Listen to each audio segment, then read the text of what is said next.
until 2026. Assalamu alaikum.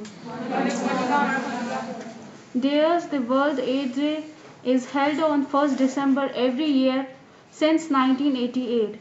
This day was proposed by James W. Bunn and Thomas Netter.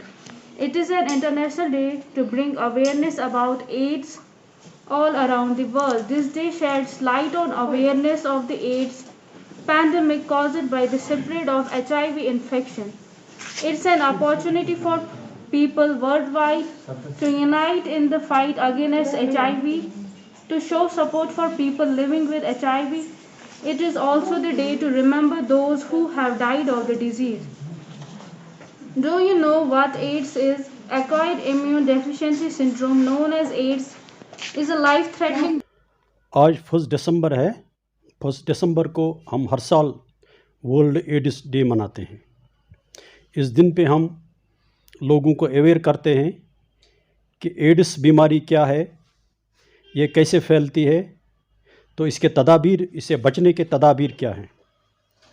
तो इस सूरत में हमने आज यहाँ पे CMO ऑफिस बारामुल्ला में एक प्रोग्राम किया वर्ल्ड एड्स डे के हवाले से AMT स्कूल में, जहाँ पे बच्चों ने अवेयरनेस दी। उन्होंने ये बताया हमें कि एड्स कैसे फैलता है, ये क्या बीमारी है, ये इससे हम कैसे बच सकते हैं, क्योंकि एड्स एक ऐसी बीमारी है जिसका कोई इलाज नहीं है।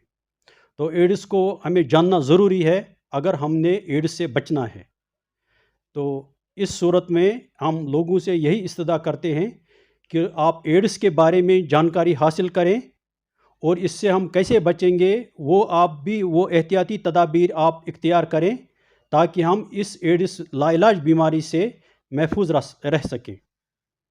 और हम लोगों से ये भी इस्तदा करते हैं कि इस वक्त जो कोविड चल रहा है, कोविड के हवाले से आप वैक्सीनेशन ज़रूर करवाइए और कोविड अप्रोप्रिएट बिहेवियर पर पूरा अमल करें।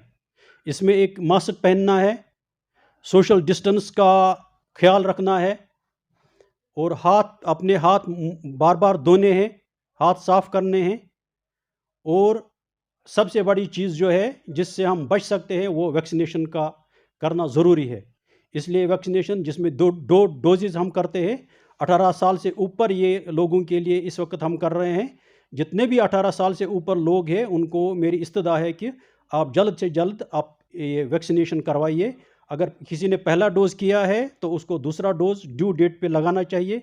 अगर किसी ने पहला डोज़ नहीं किया है तो जल्द अज जल्द पहला डोज़ भी करवाइए। और साथ साथ में आप एड्स की जानकारी भी ले लें ताकि हम इससे महफूज रह सकें। तो सर एड्स की जानकारी तो कैसे प्रिकॉशन लेने हैं एक आदमी को? जी, अगर हम एड्स के बारे में जानकारी हासिल करें तो हमने ये बताया कि ये 3 चीज़ों से फैलता है। अगर एड्स का बीमार है तो ये उसके इन्फेक्शन जो इसका इन्फेक्शन उसका खून में होता है।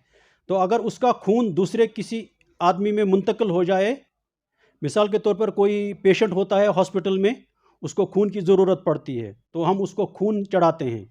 तो खून चढ़ाने से पहले उस खून की जांच करनी चाहिए, ये खून आया कि ये खून एड्स फ्री है कि नहीं। उसको हम स्क्रीनिंग करते हैं और हम ये देखते हैं कि ये खून उसका जो है एड्स फ्री अगर होगा तो उसको देना चाहिए। तो दूसरी बात ये है, जो एड्स फैलता है, जो हम आजकल जो ड्रग्स का इस्तेमाल करते हैं, तो जो हमारे मेडिकल शॉप वाले हैं या बाकी लोग हैं या जो ड्रग एब्यूज़र्स है, वो खुद भी एक ही सिरिंज बार बार इस्तेमाल करते हैं। तो सिरिंज से भी ये खून में जाता है तो एड्स को लगने का खतरा रहता है। दूसरी बात यह है कि अगर हम अनप्रोटेक्टेड सेक्सुअल इंटरकोर्स करें तो उस वजह से भी ये बीमारी लग सकती है। और उसके बाद ये और एक वजह से लग सकता है कि जो हामिला ख़वातीन होती है तो उसके बच्चा जो होता है उसके बतन में, तो उस बच्चे को भी ये एड्स की बीमारी लग सकती है, ये माँ के पेट से ही। तो इसलिए ये जानकारी ज़रूरी है। ये हम कैसे प्रिवेंट करेंगे, इन चीज़ों को हम कैसे प्रिवेंट करेंगे। एक ही सिरिंज को हम बार बार इस्तेमाल नहीं करेंगे। किसी को खून चढ़ाना हो तो खून की पहले स्क्रीनिंग करेंगे। तो अनप्रोटेक्टेड जो सेक्स का है वो उसका इस्तेमाल ना करें। और जो इसका ट्रीटमेंट इसका अभी कोई नहीं है। हम सिर्फ इसकी जो एड्स का बीमार है हम उसकी ज़िंदगी को प्रोलॉन्ग कर सकते हैं लेकिन बचा नहीं सकते हैं। थैंक यू, शुक्रिया।